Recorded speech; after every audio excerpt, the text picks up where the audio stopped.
Morning, everyone. Good morning. Happy Monday. Happy Monday. Hope you guys had a great weekend. All right. So what's going on? The market. The market's shifting, and I think we're actually going to have a pretty big audience today because a lot of you have been mentioning how much the market does seem to be changing, curious about what's going on and what to expect for the third quarter. So we're going to hit all of that today. Yeah. First off, no need to panic. No. I'm hearing a little bit of panic in people's voices like, oh my gosh, it's changing more than I expected. That's okay. Yeah, that's okay. The stats are not scary. They're not bad. They're healthy. They're good. And we'll get into them, but no need to panic. Yeah.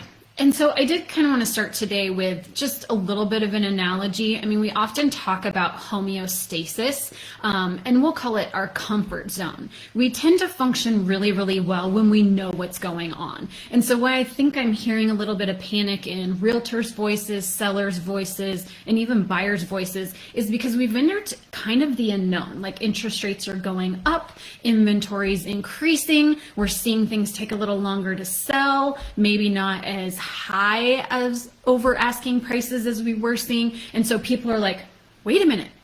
Like, I know how to work in a market where there's 40 offers and 100 showings and buyers competing for a property with appraisal gaps and no contingencies. And what do you mean it's taking 2 weekends to get a home under contract? Buyers aren't having to go crazy with no contingencies and appraisal gaps. We don't quite know how to function in that environment yet.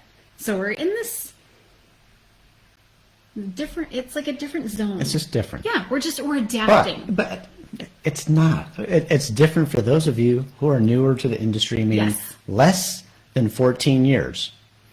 After 2008, we have experienced low inventory, higher demand, and it only got exacerbated with the pandemic. So, I mean, we've been in a multi-offer market a long time, 14 years, where we have seen interest rates at all-time record low. I mean, we have been saying that for 14 years, all time, all time, all time.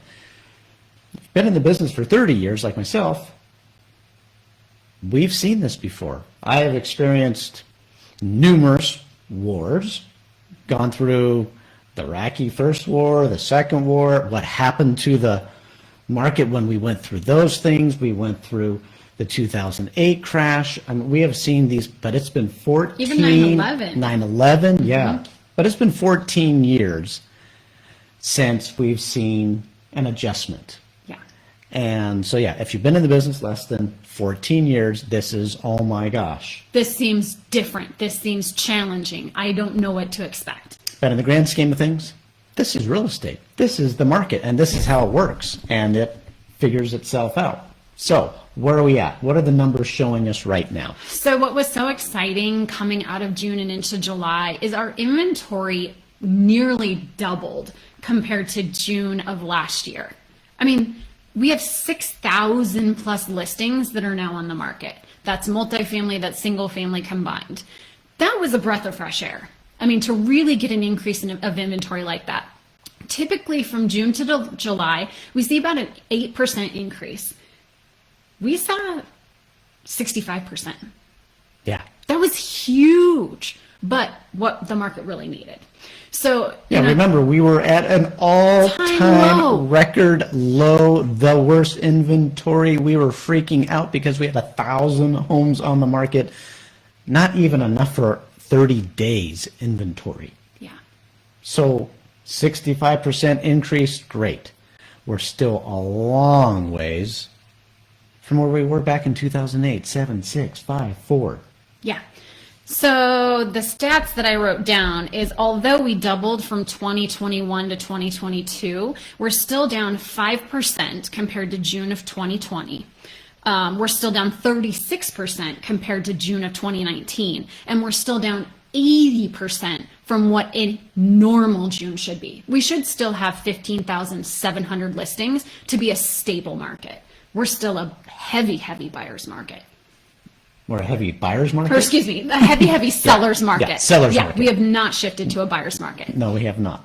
Now, if you have a listing on the market right now and it's not moving, this is back to the basics. Yeah. There's a few things you can control. Location, you can't control that. It is what it is. Nope. I'm not going to pick the house up and move it. Can't move it. Condition, so maybe it needs to be brought up to snuff. Yep. To be more competitive. And then price is what always adjusts. That's if the the driver. condition isn't, if the condition's not right or the location isn't right, then price. And right now, because there's 6,000 homes on the market, Yep. people are able to go, you know what? I do want a home that's been a little more updated. I do have a little bit more expectations that I'm not on the busy road. So they can be a little more picky than they were just 3-4 months ago. Right. So in June, we saw 40% of listings have a price reduction. And if you look at the statistics, I just pulled a quick report when I was prepping for this talk on Friday. I was putting together some statistics, and I found, a lot of people are saying, I don't know how much to reduce the price of the house. Is $5,000 enough? Do I need to do $20,000? I mean, what does that look like? On average, right now, we're seeing a price reduction at about 5.9% of the current price. So if you're a $600,000 home, 6%. If you're a $300,000 home, 6% is what we're seeing that price reduction look like. But 40% of the listings had a price reduction before they sold. I mean, that's fairly significant. And they're doing that within 20 to 30 days. Yes. So again, On average, we're seeing within 15 days, the first price reduction is hitting don't freak out in the first 3. in the first weekend. Yeah, it's taking at least 2 weekends to sell homes now. Yeah. But if you're on the market for 2+ weeks, 3, that's a time to go, let's re-look at our numbers. And how did you come to your pricing to begin with? Some of this pricing that we were doing was based upon a market that was going up Accelerating so very fast. quickly. So maybe you and your seller, more likely your seller, said, I want 10% more than my neighbor. I want 15% more than my neighbor. They sold a month ago. They sold 2 months ago. And so we keep reaching. We're not reaching anymore. Now we're looking at possibly a 9% to 11% appreciation in the year. Okay, that's year over year. Right. So we're not talking month over to month. We're not talking about the neighbor next door and you're going to get more than he did by 9 or 10%. So we need to bring it down a little Temper it bit. a little bit. Bring it down. Yeah, so I think the recommendation right now, or what you can kind of use as a gauge, if you've had 20 showings, no offers, time to look at that price adjustment. If you're 2 weeks in and no offers, time to look at that price adjustment. So that's kind of a good rule of thumb right now. And obviously we'll have to update that as we go Right. through the months ahead. So, morning, everyone. I'm seeing great comments on here. And Sandra, it looks like I picked the wrong time to list my home.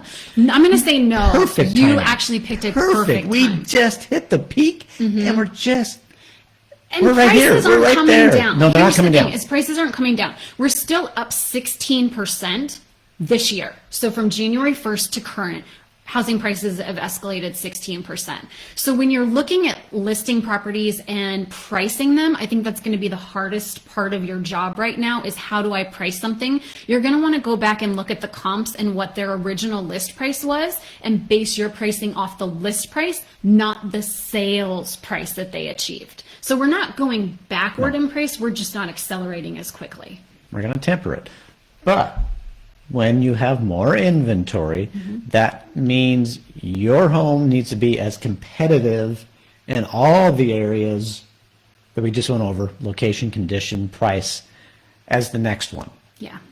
3-4 months ago, Just a feeling it frenzy. didn't It matter. didn't matter. If you met the 4-bedroom, 3-bath, what I'm looking for, you could price it whatever the guy sold next door. It didn't matter if they had granite, if they had a fireplace. Now we got to take a little bit more time and actually compare apples to apples, condition to condition, location to location.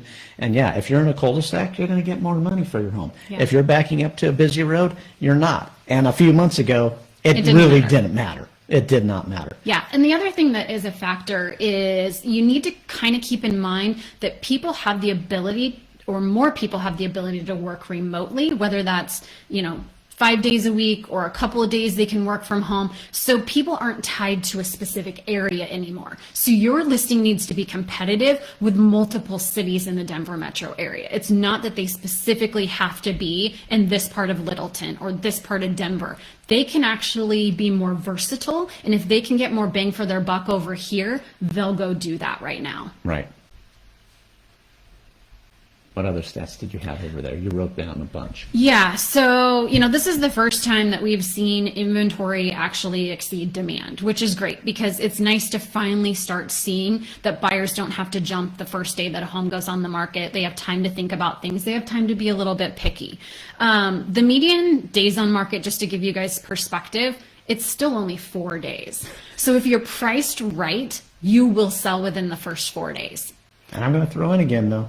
Priced right and condition. And condition. Because there's more to look at. Yeah. So if there's more to look at, then you are competing with other people. The prices are still going up, but the best of the best now is going to sell first. And if your listing needs updating, remodeling, things like that, it's going to take longer. And you're going to have to price it appropriately. So take the time to sit down with your sellers and do some home enhancement. Help them declutter, help them stage, because that actually does impact the sale right now. Average days on market are at 10. They did go up just a little bit. So again, that's why we remind you, it takes 2 weekends to sell because our average days on market is 10. If you get past that 14, 15 day mark, then that's when you look at that price adjustment, but don't do it in the first 4 days unless you know you're dramatically overpriced to begin with. Close to list price did drop a little bit. It dropped 2%. It's still 103% over asking is what the average list to close price is. So if you guys are nervous about putting a home on the market, you're still getting 103 of list. What I am hearing sellers say, which we're going to need to educate them on, is if they get an asking price offer or two on their home, they're telling you, I don't want to accept either of these. I'd rather sit on the market a little longer and see if I can get over asking. No. I think we're getting closer. I mean, again, this is an amazing market for sellers, but I think we're getting closer to agents having to show value, agents having to be good communicators, agents having to talk about staging, sellers having to prep their home properly, sellers having to listen to us when we say the first offer is likely the best offer. That buyer has been out in that buyer pool for quite some time, looking for a home. The first ones that come are the ones that have been out looking and shopping, and they're probably the most motivated. Yep. Once we've passed those first few buyers, now we got to wait for a new buyer to come into the market, and we know that new buyers into the market are softening. Yep. The buyer pool is going down. We have lost something like 25% of your buying power. I just read here. If a buyer could afford, and we're just talking a year ago, if you could afford a $540,000 home a year ago, that's about a $2,100 a month payment. Okay. That now will buy you a $420,000 home. That's a huge difference. Significant So difference. it's not necessarily the number of people who want to buy are out there, but the pool who can buy in that price range Is getting smaller. If everyone's in a little segment, we've all dropped by 25%. Wherever we thought we were before, now we're 25% back. And that's only happened since January. Yeah. Yeah. And keep in mind, the stock market has gone down. Cryptocurrency has gone down. Inflation has gone up. So there's a lot of hesitancy in the market, period, just due to that, let alone the fact that affordability is outrageous and that interest rates have gone up. Yeah, that 2,100, that was based upon what my mortgage would be and what I can afford, not taking in consideration that just my costs have gone up. If I have to commute, if I have to drive, I mean, I probably added another $500 a month just in basic necessities. Yeah. So just because I wanted to spend $2,100 a month 6 months ago, I might only want to spend $1,800 a month now because I'm having to pay for more things. So now we're talking 40% reduction in what I could buy. That just means less buyers, take those offers. Don't be thinking that something better is always coming around the corner. Yeah. And then the offers that we are seeing, we're not seeing as large of appraisal gaps. So not nearly the appraisal waivers, maybe a $10,000 or $15,000 appraisal gap. We're also seeing home sale contingencies now. So rather than post-closing occupancies, buyers are making the purchase contingent upon the sale of their home. We're seeing a lot more inspection negotiations. So that's definitely something to prep your sellers for. We are seeing sellers actually get home inspections done on their house prior to and getting a lot of the things fixed. So when a buyer writes an offer, they can show them, hey, we've already done these items, and it's kind of building that good, solid communication and rapport with those buyers. What else do I have? Unless you have another stat. So inventory, we're still only at a month and a quarter of inventory. So we don't hit a buyer's market until we get to 6 months of inventory. So we're a long ways off of that. Let's see, we talked about close to median prices. You know, a couple things that I found that were really interesting, the strength of real estate right now. Although there's a little bit of fear out there, what are interest rates going to do? How is this going to change affordability for buyers? 38% of homeowners own their homes free and clear. That's impressive. That's an impressive stat. Right now, less than 1.8% of homeowners are delinquent on their mortgage, and less than 0.1% are in foreclosure, because we have an all-time high of equity in our homes. So if people get in a tough spot due to the recession or the stock market or loss of jobs, they can sell their home, and they have so much equity in it that we're not going to be seeing foreclosures and things of that nature. Yeah, I am not. I mean, this is, again, such a change for those who have a view of the last 14 years. This is a big change to think that we're not just scrambling to find homes and bidding and bidding and bidding. That is not normal. Yeah, that is not normal. It's been normal for 14 years, and that's not normal. I mean, we have never seen a real estate market boom like we have seen this last 14 years. It's unprecedented. Yeah. So it feels uncomfortable to be maybe coming to a normal market. We have a long ways to go to even be calling it normal, where the buyers and sellers are both kind of on that who's got the advantage.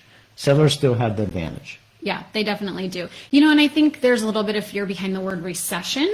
And there is a very high likelihood that we will see a recession, but it's not going to be the real estate recession of 2009 and 10, where people are losing houses right and left. I mean, we are nowhere near that, nor will we see that. So if anyone has a concern with that, just know that these times are nothing like those times. Yeah, if you didn't live through those times in real estate, but you just heard about it. You heard about the real estate recession. The boom and bust had totally different than what we're going through right now. So as you're listening to the news and you hear about a recession coming, do not envision that, because it is nowhere near that. No, what I do love about this market is value.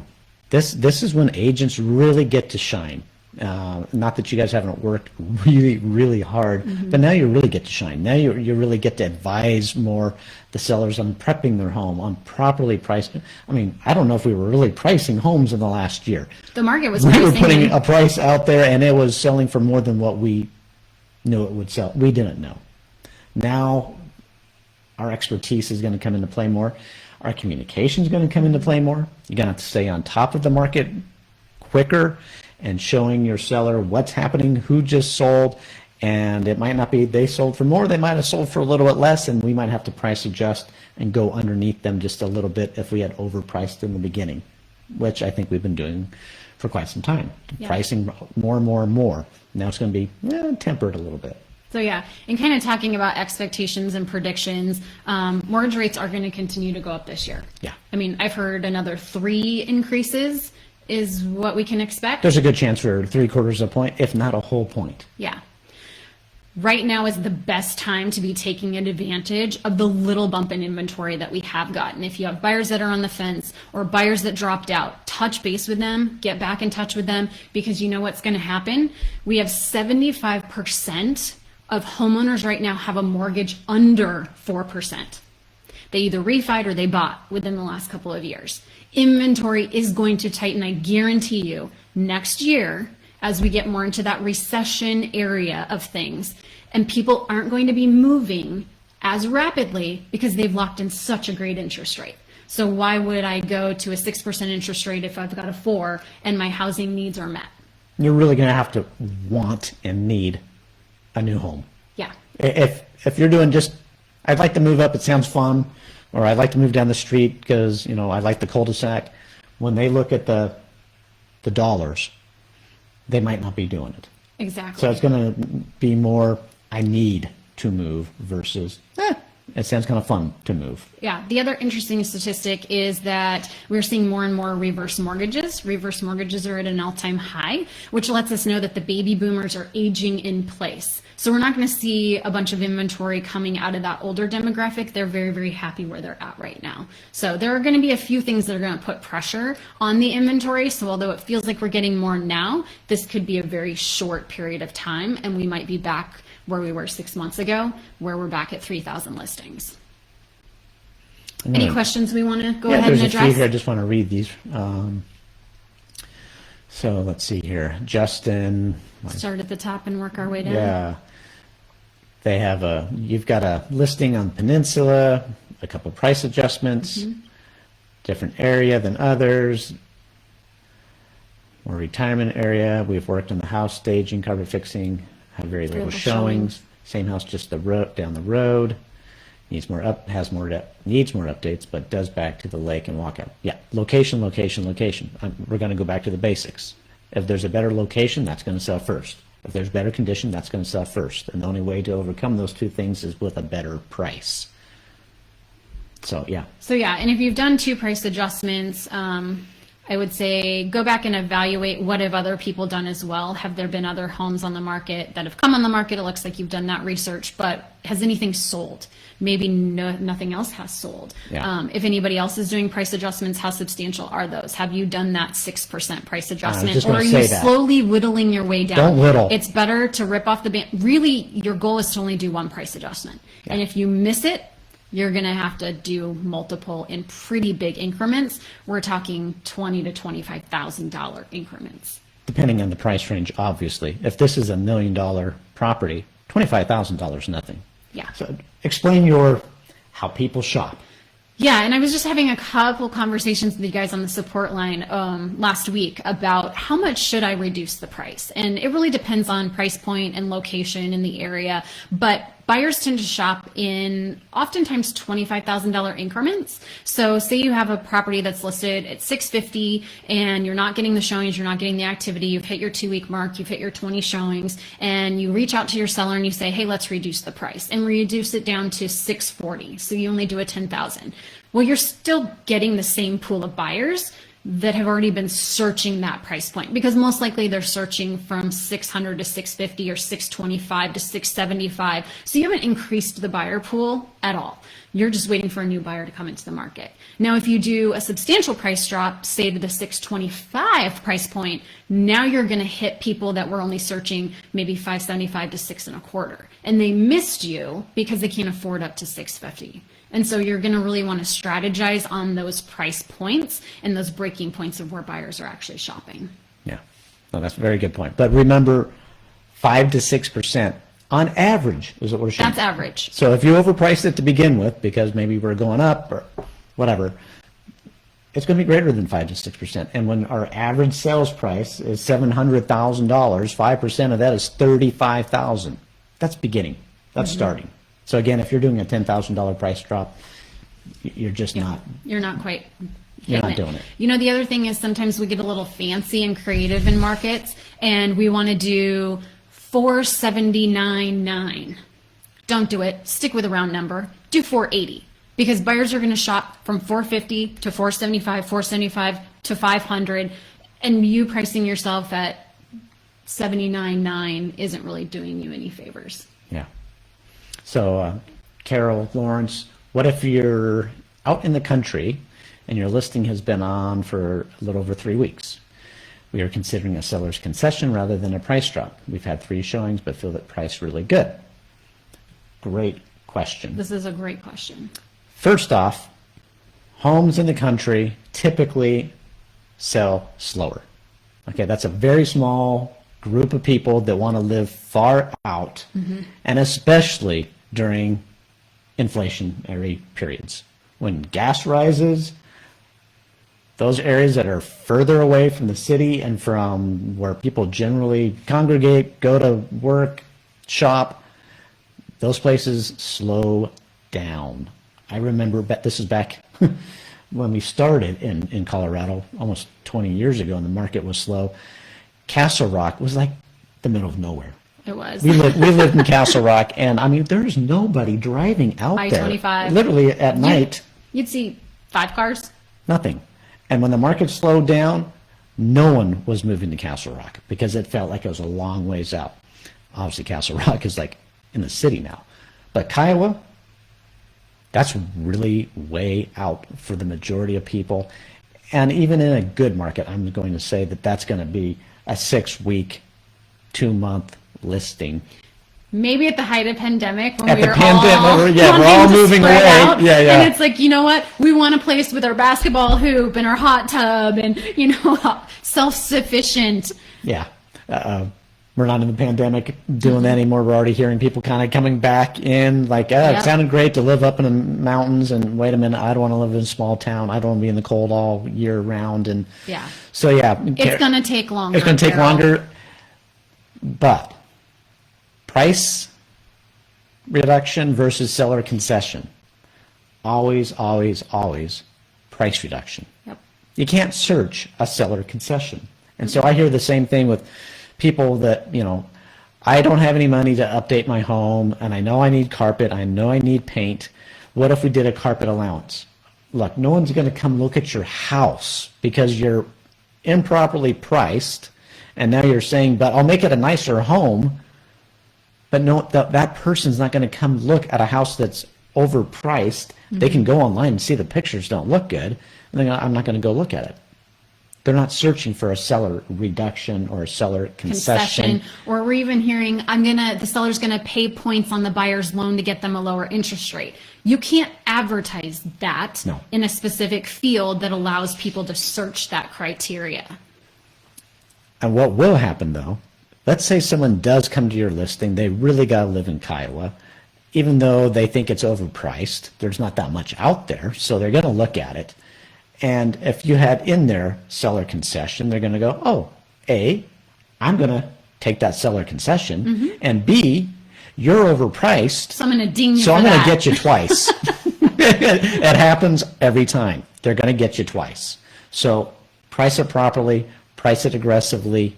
If your seller needs to move on, and don't do the concession or carpet allowance or those things. Or buying down loan points. Take that money that the seller was going to use for those perks and put it towards that price reduction. Because again, we're trying to get in front of a larger pool of buyers, and the lower that price goes, the bigger the pool of buyers. The other thing I am seeing is realtor incentives. Realtor incentives are fun if you happen to be a buyer's agent on the end of a realtor incentive. However, keep in mind the realtors don't choose the house for the buyer to purchase. The buyers make that decision on their own. So I don't care if you offer me a 10% buyer agent commission. If that house doesn't fit my buyer or my buyer doesn't like it, there's nothing I can say or do to get them to buy that property so I can earn my incentive commission. So offering a 3% co-op, say, or a 4% co-op or a 5% buyer's agent incentive if an offer is written by July 31st, it's great if you happen to be on the lucky end of it, but it really doesn't encourage buyers to make a buying decision like a price reduction does. Yeah. Price. Philip, is it time to have your sellers seriously consider contingent offers again, as offers are few and far between? We are seeing it. Yeah, we are seeing a lot of those. A lot of contingent offers. And I mean, you're going to do a first right of refusal, which means you're going to kind of keep it on the market. Yes, in the MLS, you have to mark it as under contract. There is a little box you can check that says this is still accepting contingent, or not contingent, this is a contingent offer, but you'd have to kick out that first offer. So you're going to slow the showings down even more, but bird in the hand, you might consider a contingent offer. Yeah, and maybe the buyer already has their home under contract, is just waiting to close. So being strategic about, have they already passed inspection and appraisal, and then maybe you don't need to do a right of first refusal because they're only a week and a half from closing anyway. I think those contingent offers are ones we're starting to see more of because they're pretty close to that finish line as it is. So yep, start considering those contingent offers. Just make sure your dates and deadlines are extremely tight. And then, of course, telling your sellers the pros and cons of each. But typically waiting and waiting and waiting to try and get a better offer, that's going to reduce the price that your seller ultimately gets. So going out on the limb with a contingent offer is not a bad idea. Good questions. Did you have anything else and any other? I think that was the majority of the stats that I had. Yeah. Any other questions that you guys have? So we can revisit that we are getting more comments about Colorado and outbound moves. Like U-Haul, United Van Lines. I mean, they're all now talking about how they're doing a lot of outbound moves and less inbound moves because of affordability. So that's another one to have on your radar. Yeah, that's interesting. I don't like that because I love it when I have a seller who's then a buyer and you got two transactions with one client. And we remember back in 2008, 9, everyone that we were working with was, either they're moving out or they're just going to buy another house because they had to get out. Renters. And I was like, just one transaction. A lot of relationships. Yeah. A lot of relationships. Long ways from those days. But yeah, people moving out of state. It's expensive. It's expensive. It's expensive. Yeah. The other thing I wanted to put on your radar, if you're not doing open houses, get back on it. If you have that listing, leverage it. If you don't have a listing, find an agent in our office who does and get back out there because it's a great way to meet people. It's a great way to have dialogue and conversation and practice these techniques that you're going to be needing in the future months. Yeah. And use your kvCORE. Oh my if you guys gosh. have not logged in, it really is astounding to me. We've had, and we're doing really good. Our office out of the entire company is like the best office for how many people have logged in. Just logged in, 25%. I'm on that thing hours a day learning it, going, I should be selling. This is so cool. This is cool. The follow-up it has, the market programs it will send to your seller what's going on in the market. And right now you need that because you don't have to be calling them every day. It will send them market reports. The open house app. Cool. I'm going to do a video and show you guys how I would use the actual app. I mean, I'm going to get my iPad out. We'll have Stacey walk in the door like it's an open house. But then they put their name and stuff in it, and it looks very official. I mean, you're protecting your seller. You can't just have strangers walking in my house. But then it puts them into your follow-up program in your kvCORE, sends them a text message, sends them email messages, and they're really nice. It's not like you need to go in there and tweak everything because, Stacey and I, we like our follow-up campaigns that we have. These are really nice. And add yourself. I've added myself into these. So you can see what people will actually get. And I'm like, it sounds good. And the voice is good. I mean, oftentimes I want to tweak things because I want it to sound like it's coming from me, but the voice that it has is really, really good. And be mindful, as the market does continue to shift a little bit, you actually have to market your listings. You don't just get to put a sign in the yard and allow 40 people to come through on a Saturday. You are actually going to have to do social media posts and open houses and flyers and email postcards and just listed postcards and newsletters and prospect matches in the MLS. And if you don't understand any of the stuff we're saying, get in your kvCORE because a lot of the things we're describing can be done in that system. So Paul, you have a great question in there. Can you elaborate a bit more on the topic of condition? How do you go about suggesting that seller makes substantial updates like flooring, somewhat pricey upgrades? That was a question came through a few weeks ago. It's a great question and a very long topic. Yeah. One that it was the very first, I do. Very first seminar I went to. It was a 3-day conference. 3 days I spent learning from Barb Schwartz. Anyone else? Sandra, anyone else? Barb Schwartz on how to stage and prepare your home with your seller. And it was about listings and stuff like that. But 3 days I spent doing this. So a little more than a quick topic, but it's a good topic that we can will do on another Monday talk, and we'll do specifically on that, because there are certain updates you do want to do and certain ones you don't want to do, and things that you can do that give you a lot of bang for your buck and make the overall first impression better. So yeah, I'd love to do that topic. And we'll put that one on the calendar, because we can rattle on for days about this. And that's part of when we had our listing presentation. That was a huge part of what we would do, is we're going to help get your home ready so that you can get the maximum price, the quickest sale, with the least amount of pain. Yeah. And when we begin working together, write that down. When Justin, we begin working together. When we begin working together, we will go over this. You know, they always ask you, well, what should we do? Should we go through our house and take a look at it real quick? And can you give me some ideas how to get it ready? Suggestions, and then they list with another realtor. Or they put it for sale by owner. It's like, when we begin working together, you can use that for all kinds of stuff. But yeah, we would set up a separate consultation with our clients once they hired us, and we'll go into this whole thing in this next talk that we do. And we would literally walk room by room and be moving couches, taking pictures off the wall, telling them you're going to have to change the paint here and switch out the carpet here, and here's a guy, and you coordinate with this I mean, every single room in the house. And it was not this 15-minute, we're just going to do these couple of things. It was a very intensive day of, this is how we're going to prep your house. Now, how much time do you need to get all these things done? Yeah. So I think the market's going to start needing that. Learn this stuff. Yeah, it's going to be helpful. It's exciting. It's fun. It is fun. Yeah.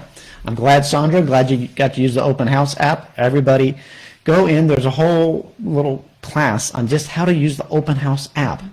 Paul and I are going to do a little class on Wednesday afternoon, I think, Paul. Anyway, we'll post it today. We're actually going to do a hands-on with kvCORE, baby steps, but we're hoping that you're actually on Zoom. We can talk, and you can actually like upload stuff and go, oh, this isn't work.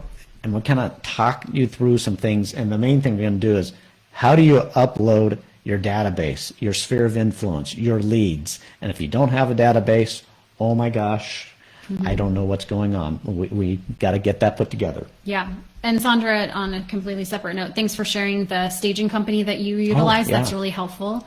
And then maybe scroll back through our comments, make sure we got everybody. Did we miss anyone? And then I think we're going to let you guys loose. So you're armed and dangerous. The sky is not falling. It is still a seller's market. It's a great market. Take advantage of the extra inventory. Do some open houses since your properties are sitting more than one weekend. You'll meet other sellers from the neighborhood that are going to be putting their homes on the market and need a realtor, so you can pick up more listings. You'll get to engage with buyers and hopefully pick up some buyers. If you have any questions, of course, we're always here and happy to help. Awesome. I think we got it all. Have a great week, guys. And next time we'll bring you staging houses and we'll do staging. Yeah, like it. Have a great week. Bye.